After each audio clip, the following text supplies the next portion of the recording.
SSD শুধুমাত্র একটি SSD install করার পরে একটি কম্পিউটারের এতটাই স্পিড বেড়ে যায় এবং এতটা ভালো পারফরমেন্স দেয় সে বিষয়টা আমার আগে জানা ছিল না। এই এসএসডি ইনস্টল করার আগে আমি আমার কম্পিউটারে যখন এক থেকে দুইটা তিনটা সফটওয়্যার রান করতাম এবং সেগুলো দিয়ে কাজ করতাম তখন আমার কম্পিউটারটা অনেক স্লো হয়ে যেত এবং সেই সফটওয়্যারগুলোতে কাজ করার সময় অনেক লেগ করতো এবং সেই সাথে আমার কম্পিউটারটা মাঝে মাঝে হ্যাং হয়ে যেত।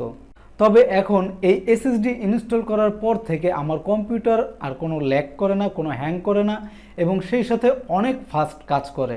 তাই আমি একজন কন্টেন্ট ক্রিয়েটর হিসাবে আমি আপনাদেরকে বলবো, আপনারা যারা কন্টেন্ট ক্রিয়েটর আছেন বা বিভিন্ন সফটওয়্যারে কাজ করেন তারা অবশ্যই 120 জিবির একটি এসএসডি নিয়ে ইনস্টল করতে পারেন। শুধুমাত্র উইন্ডোজ এবং সফটওয়্যার ইনস্টল করার জন্য শুধুমাত্র 120 জিবি এসএসডি হলেই আপনার চলবে। দেখবেন আপনার কম্পিউটারটা অনেক ফাস্ট হবে, আপনার কাজের গতি অনেক গুণ বেড়ে যাবে। বন্ধুরা, তাই আজকে আমি কথা বলবো এসএসডি নিয়ে। এসএসডি কিভাবে কাজ করে সেই বিষয়ে আমাদের না জানলেও চলবে, আর যদিও জানতে হয় তাহলে আপনারা অন্য অনেক ভিডিও আছে সেই ভিডিওগুলো দেখতে পারেন।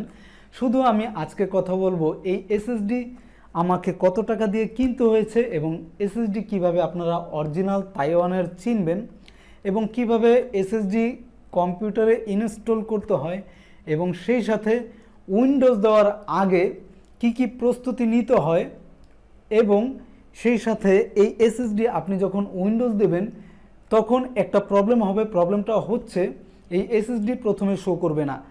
প্রথমে আমার এসএসডি শো করে নেই যখন আমি ইনস্টল করেছিলাম, কিন্তু আমি পরে ইউটিউবে সার্চ করে এটার সমাধান খুঁজে পাই এবং কিভাবে এটা সমাধান করতে হয় সে বিষয় নিয়ে আলোচনা করব।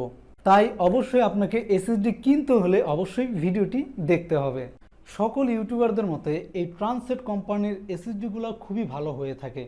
তাই আমি যেহেতু একজন কন্টেন্ট ক্রিয়েটর সেই জন্য অবশ্যই আমাকে একটি ভালো জিনিস নিতে হবে। তবে এটার দামটা একটু বেশি, যদিও বেশি কিন্তু এটার কাজও ভালো। তবে আপনি যখন এই এসএসডি নিতে যাবেন তখন অবশ্যই আপনি এখানে অরিজিনালটা কিনতে হলে এখানে একটি লোগো দেখতে পাচ্ছেন, এই লোগোটি আপনাকে দেখে কিনতে হবে এবং তারপর এখানে আপনি দেখতে পাবেন পেছনে, এটার পেছনে তাইওয়ান লেখা আছে। যদি তাইওয়ান লেখা না থাকে তাহলে আপনি বুঝতে পারবেন যে এটা চাইনিজ প্রোডাক্ট।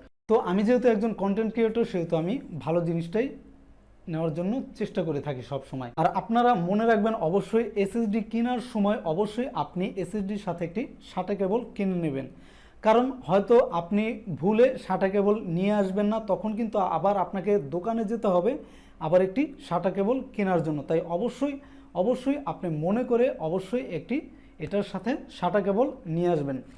তো এটার দাম আমার নিয়েছে 2950 টাকা। দোকানদার আমার কাছে 3000 টাকা দাবি করেছিল, কিন্তু আমি তাকে অনেক অনুরোধ করার পরে সে আমার কাছ থেকে 50 টাকা কম রাখে।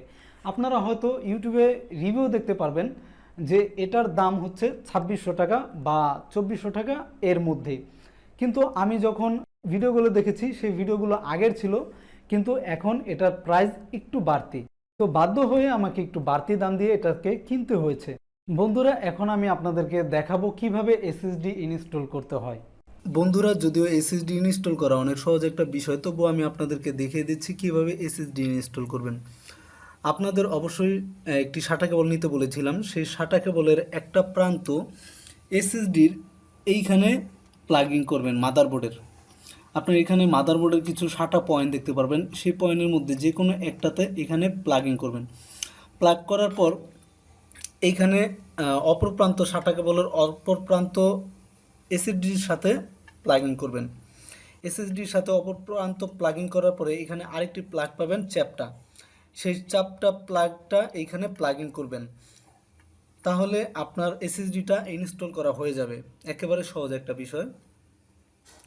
তবে মনে রাখবেন এইখানে এই গোল একটি প্লাগ পাবেন, সেই প্লাগটি প্লাগ করবেন না। এই ধরনের একটি প্লাগ পাবেন, সেটা এখানে প্লাগ করবেন, তাহলে আপনার এসএসডি সহজে ইনস্টল হয়ে যাবে। বন্ধুরা, পিসিতে এসএসডি ইনস্টল করার পরে যখন আপনি আপনার ডেস্কটপে যাবেন তখন আপনি দেখতে পাবেন আপনার এসএসডিটা শো করছে না, আর সেই ক্ষেত্রে আপনি যা করবেন সেটা আমি আপনাদেরকে এখন বলবো। বন্ধুরা, আপনারা যখন আপনাদের পিসিতে এসএসডি সেট আপ করবেন তারপরে আপনি যখন চেক করার জন্য দিস পিসিতে আসবেন, তখন আপনি এখানে এসে দেখবেন আপনার এসএসডিটা শো হচ্ছে না। আপনার সব কিছু ঠিক আছে, কিন্তু এসএসডি শো হচ্ছে না। আপনার প্রথম অবস্থায় আপনার যখন এসএসডি শো হবে, তখন আপনার এসএসডির একটি নাম আছে, এটি আপনার এসএসডির কাভারের পেছনে পাবেন। এই নামটা যখন এইখানে শো করবে, তখন আপনি বুঝতে পারবেন আপনার এসএসডিটা শো হয়েছে। তো আমার যখন এইখানে শো হয়নি, তখন আমি ঘাবড়ে গিয়েছিলাম। আমি ভেবেছিলাম হয়তো আমার পিসিতে সমস্যা, নয়তো কেবেলও সমস্যা, নয়তো আমার এসএসডিতে সমস্যা। তো আমি ভাবলাম যে এসএসডিটা চেঞ্জ করে নিয়ে আসতে হবে। কিন্তু পরে আমি ইউটিউবে সার্চ করে দেখি যে আসলে এসএসডিতে কোনো সমস্যা নেই, কিছু সেটিং চেঞ্জ করি নেই, সেজন্য আমার এসএসডি এখানে শো হচ্ছে না। তো আপনারও এমন হতে পারে, কিন্তু আপনি ঘাবড়ে যাবেন না, কারণ এখানে কিছু সেটিং চেঞ্জ করলে আপনার এসএসডিটা আপনি শো করাতে পারবেন। তো কিভাবে করবেন সেই বিষয়টা আমি আপনাদেরকে দেখাচ্ছি। আপনারা প্রথমে দিস পিসিতে রাইট ক্লিক করবেন, তারপর এখানে ম্যানেজে ক্লিক করবেন, তারপর এখানে আপনার ডিস্ক ম্যানেজমেন্ট এইখানে ক্লিক করবেন। ক্লিক করার পরে আপনার এইখানে হার্ড ডিস্ক এবং এসএসডির প্রপার্টিস শো হবে। আপনি এইখানে নয়তো এইখানে আপনার এসএসডির পিছনে যে আইডি আছে, এই আইডিটি এখানে শো করবে। সেই আইডিটি অর্থাৎ এরকম একটি লেখা দেখতে পারবেন, হয়তো আপনার সিরিয়ালটা হয়তো ভিন্ন হতে পারে, এরকম একটি লেখা দেখতে পারবেন। লেখাটির পাশে সিরিয়ালে এই সোজা আপনি এরকম একটি লেখা দেখতে পারবেন। যখন এই লেখাটি দেখবেন, তাহলে মনে করবেন যে আপনার এসএসডি ঠিক আছে, কিন্তু এইখানে একটি সেটিং চেঞ্জ করলে আপনার এসএসডি শো করবে।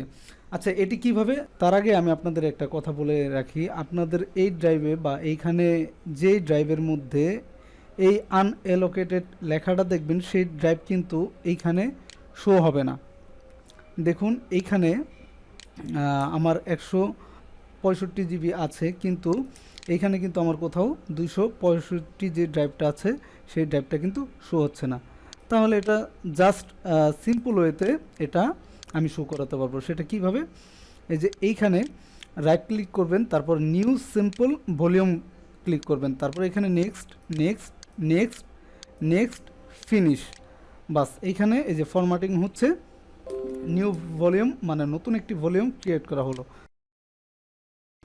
এই যে এইখানে দেখতে পাচ্ছেন 265 জিবি শো হচ্ছে।